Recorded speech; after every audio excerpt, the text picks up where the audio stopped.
Oh, Lisa, let's be thorough this time, okay? We'll be on a long trip for 6 days. You've got plenty of time. Make sure you clean thoroughly. Looks like you can get plenty of housework practice. Go for it, Lisa. Understood. I will make sure to clean thoroughly. Several days later. Hey, what's going on? We can't get into the house. I figured as much. What does that mean? What is this, Lisa? What did you do? Explain. Where are you right now? What did you do while we were on vacation? My name is Lisa, a 30-year-old part-time housewife.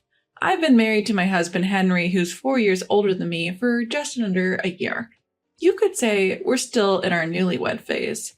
I had dreams of living a sweet life with just the two of us. That was the plan, until we got married. After deciding to get married, we purchased a house and started living together. At first, everything was going well, but then we ran into a problem. Lisa, what's for dinner tonight? Honey, what did we have for dinner last night? We had curry last night. It's summertime, so something light would be nice today. Something light, got it. The problem we encountered was that my in-laws started living with us without our consent. We never discussed living with my husband's parents. We bought the house intending to live there, just the two of us. And yet, without a word to me, my in-laws decided to make themselves at home. At first, they just came over and stayed on weekends, but it escalated and they brought their own furniture and started acting like it was their house. It'd be nice if my husband said something, but with him saying things like, "Mom, are you feeling the summer heat? Are you okay? Dad too? I'm worried." I don't hold out much hope. I didn't realize until we got married, but my husband acts like a child in front of his parents. He has no opinions about his parents living in our house without our consent. I've tried talking to him about it when it's just the two of us. Hey, I didn't hear anything about your mom and dad moving in.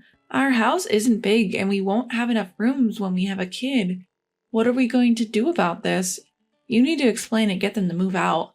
All my husband had to say was this: "What are you talking about? We can just move if we have a kid. I think mom and dad would be happy to live with their grandchild. I'd be happy to live with everyone too." Not only does my husband not see any problems with his parents living with us, but he seems to be happy about it. It's hopeless. I gave up on having my husband explain to them. I blame myself, thinking, why didn't I realize this before we got married? My husband lived with his parents until we got married. I only visited his parents' house once when we went to introduce ourselves before the wedding. So I had no idea what his lifestyle was like. I had no idea he was such a mom's boy and a daddy's boy. Living with his parents, all of a sudden, is stressful enough. But there's even more piled on top of that. Hey, Lisa, there's nothing I can eat for dinner today. Can you make something else? Isn't fish, boiled vegetables, greens, and soup okay? I'm not in the mood for fish. I wanted meat today. My mother-in-law is acting like a princess. She's always had something to complain about, this or that. I don't have any meat right now. Oh, is that so? Let's order delivery then. My mother-in-law started ordering luxurious hors d'oeuvres, not the sort of thing one would usually order on a weekday. It's fine if she wants to splurge with her own money, but... hello. I'll take one of those luxurious hors d'oeuvres. Yes, you can charge it to the usual card. Huh? My mother-in-law had registered my card without my permission. At first, I was shocked, and I asked why she would do such a thing. Because everyone will eat if I order, right? It's everyone's food expense, so it's normal for you to pay, right? She said, brandishing her own theory. Sure enough, if my mother-in-law orders too much food, everyone has no choice but to eat it. I reluctantly eat as well. But why should it be taken for granted that I bear the entire burden? I can't understand my mother-in-law's thinking at all. And my father-in-law is quite a character too. If you're a wife supporting a family of 4, you have to prepare both meat and fish. Everyone might feel different, right? This is exactly why modern women are so... Oh boy. No, you're the biggest oh boy here. Of course, my father-in-law doesn't scold my mother-in-law for her wins. On the contrary, he seems to agree with her and blame me, pushing his stereotypical views onto me. They are indeed 2 peas in a pod, I suppose. Modern people just can't do the simplest things, can they? It's a real problem. Good thing we have delivery. That's right. There's such a variety of delivery these days. I'd rather have delivery every day than Lisa's home cooking. My in-laws seem to enjoy making fun of me. Even though I'm covering their food and living expenses and even the money for this house, Why should I be made fun of? Anger was bubbling up inside me, accumulating. Because my in-laws are in the house, I began to feel that being at work is better. Fortunately, my work was going well and there was talk of a promotion. I was asked if I wanted to be a project leader, and I accepted both. I figured that if I kept busy, my stress from home would lessen. The days when I can't prepare meals have increased, and if my in-laws order delivery, it can't be helped at this point. I prioritize getting away from my in-laws. As a result, my overtime and weekend work increased, but I was lively because there was a sense of fulfillment. Just when I thought I could somehow manage, something happened. On Friday night, I came home after working overtime, and the house was completely dark. It was strange that my husband and in-laws weren't there. It's too early for them to be asleep. As I entered, wondering what was going on, I found a piece of paper on the table. It read, "We're going on a trip. We'll be back on Sunday." What? I hadn't heard anything but a trip. What made me even angrier was that the room was cluttered with delivery containers and bottles of drinks. It's typical for my in-laws and husband not to do housework or tidy up, but they could at least throw away the trash before leaving. I was so angry that I raised my voice. No one was there to hear me. Feeling hollow, I picked up the trash and started cleaning. I sighed as I stuffed the bags with trash. Suddenly a thought crossed my mind. Where the hell did they get the money for a trip? A chill ran down my spine. I opened the banking app on my phone and checked the credit card activity. You've got to be kidding me. A few $1,000s were charged from a company that appeared to be a travel agency. I tried calling my husband in panic, but there was no answer. Holding back my urge to throw the phone in anger, I decided to check my husband's social media accounts, and there it was. Beautiful beach. It's so pretty. A picture of a blue sky and beautiful beach. The people in the photo didn't look American. Could it be? Further snooping revealed that they were in Bali. I had never imagined they'd go on an international trip, and I felt drained. I hate to say it, but my husband's income is hardly substantial. The main source of income is my salary. I have been trying to save as much as possible because I was worried about the future. That was until my in-laws came. The thought of my husband, along with his parents, using my money to have fun at a resort made my anger uncontrollable. All the vague stress I had been feeling started forming into clear words. Why? How? What were they feeling? Until when? Thinking about the future seemed endless. I decided that I needed to do something about this life. My husband and in-laws returned from their trip slightly tanned. I was very irritated seeing them, but I said nothing. We had such a good time. Going abroad is definitely worth it, and the cost for food and stay was cheap too. That's what my in-laws were saying. I held back my urge to ask who they thought was paying for all of this. Let's go again, Dad, Mom. My husband talking with his parents seemed so immature. He was like a child begging for a summer vacation trip, at the age of 35, no less. Seeing him like this, a feeling of disgust towards him started to well up inside me. I was preparing dinner in frustration. Calm down, just focus on the cooking, I muttered, moving my hands mechanically. Then, oh my, there's so much dust here, my mother-in-law remarked. She was running her fingers over the leaves of a houseplant. That's not good. My father-in-law muttered that, giving me a fleeting glance. I didn't take Lisa because she had housework to do, and you didn't clean? What kind of day off was that? My husband took the opportunity to criticize me. What? I couldn't help but ask again. Because if you had done your housework properly all the time, I would have taken you on the trip.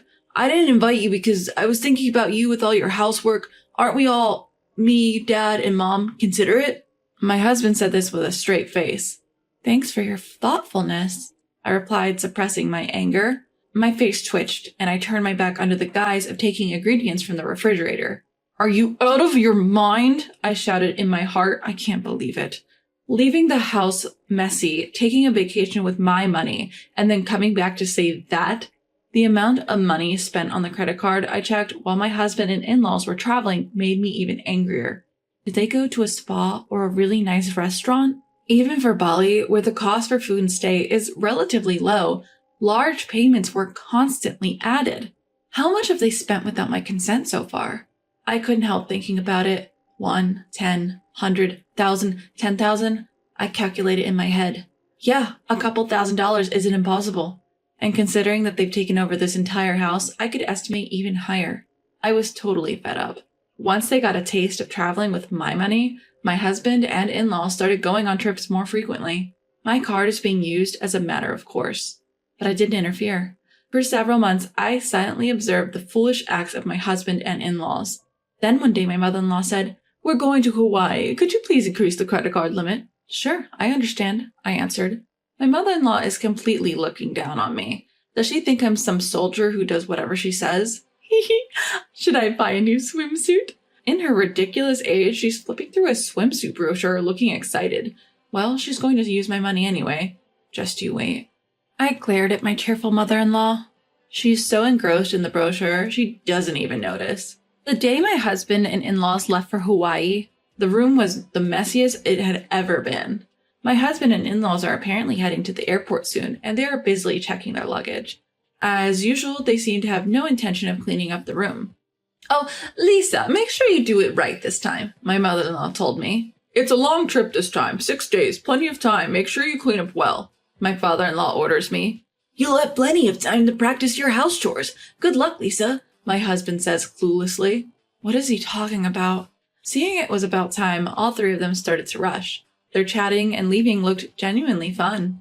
Understood, I'll make sure to clean thoroughly. They probably didn't hear me due to their chatter. I said it to their backs. 6 days later, the day my husband and in-laws were to return home, I was gazing at the night view. Even though it was a weekday, I had taken a rare paid day off and was enjoying a drink in a lavish hotel. My husband calls. I let out a sigh, leave my seat, and answered the call. "Hello?" "What the hell is going on? I can't get into the house." My husband sounds quite panicked. "I thought as much," I said calmly. "What do you mean? What's happening?" It's not surprising my husband is freaking out. After all, the house is vacant. There should be a for sale sign at the entrance, and not a single piece of furniture should be visible from the windows. "Lisa, what have you done? Explain. Where are you? What did you do while we were away?" I can hear my mother-in-law and father-in-law yelling in the background. "I cleaned up just as ordered," I answered nonchalantly. "What?" As all three were left stunned, I decided to explain. I went ahead and put the house up for sale. The land, too. It's completely clean now. Nothing's left inside. "You foolish woman," my father-in-law yelled. "You mean, what foolish thing have I done? Who's been doing foolish things, I wonder? You all sure had a great time using your daughter-in-law's money and living it up." Lisa, don't be mean. Quickly, change it back. What are we supposed to do? You'll also be in trouble without a place to live, right?" My husband pleaded in a voice that sounded almost teary. "I won't have a problem. The house was bought by me in the first place, and all I did was sell it. I've decided on my new place to live. Yes, the house was purchased with my considerable income. Of course, it's under my name. It was a house to which my husband had no rights." "How could you? It was our home. How could you sell it without permission?" To my mother-in-law who said this, I replied, "Please save your sleep-talking for when you're asleep. It was never your home to begin with. You were just freeloading, right? Parasiting off me, right? I've made up my mind. I can't continue like this, losing everything. I need to exterminate and rid myself of these harmful pests." "How dare you speak to Mom like that?" The words bellowed from my husband were met with my swift retort. "You're the pest, too. I want a divorce. I'm going to demand my money back, which you've recklessly spent. I've already consulted with my attorney. The amount is..." After I could relay the amount, I heard a loud clatter on the other end. It seemed that my husband in shock had dropped the phone. "What happened, Henry? What's wrong?" The voices of my mother-in-law and father-in-law echoed, clearly worried for their son. Dad." My husband started crying like a child. Through the phone, I could only pull back in disbelief. Knowing that any further conversation would be futile, I hung up the phone. Sitting back down, I sighed. It had become second nature to me, but today it was different. It was a sigh of relief. At last, I finally cleaned house. Good job. I toasted to myself, sipping champagne. My husband and in-laws seemed to have no choice but to return to their family home. Well, they had nowhere else to go after all. During the months from my decision to divorce until I actually brought it up, I found out that their home had turned into a hoarder's paradise. When I visited to introduce myself before our marriage, the place didn't seem so disheveled. They must have hired professionals to temporarily tidy it up. Their house had a long-standing reputation in the neighborhood as a hoarder's home.